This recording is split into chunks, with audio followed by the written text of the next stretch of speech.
A local business tries to stay afloat while dealing with a burst pipe from these temperatures. Fox 2's Patrick Clark looks at the cleanup and help from neighbors so they can continue to serve their customers. They were a little brokenhearted when they went to start the day at this home goods store in Kirkwood.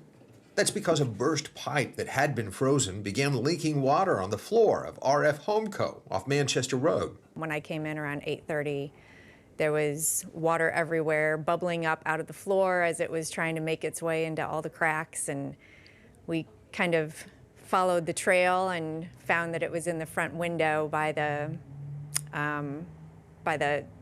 pipes that bring the water in, we think, to the sprinkler system.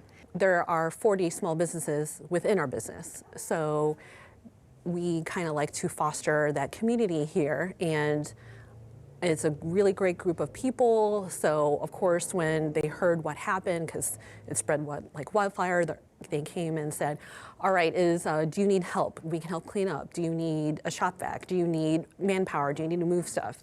The employees at the locally owned store that has everything for your home went to work on cleaning up the water. We went and got the largest shop vac that Lowe's would sell, and it was filling up in like 30 seconds. So we would fill up and dump, and we were actually pretty far into the cleanup process by the time the remediators came. By midday, most of the water was sucked up by the wet vac and mops, and the associates were in the process of putting the place back together.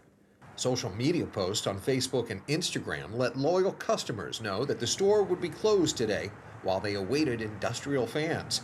But online sales were still available, and they expect to be open Friday, just in time for some more cold temperatures. I love that St. Louis just fosters that helping out each other, or so many people just jumped up and said, like, do you need help? In Kirkwood, Patrick Clark, Fox 2 News.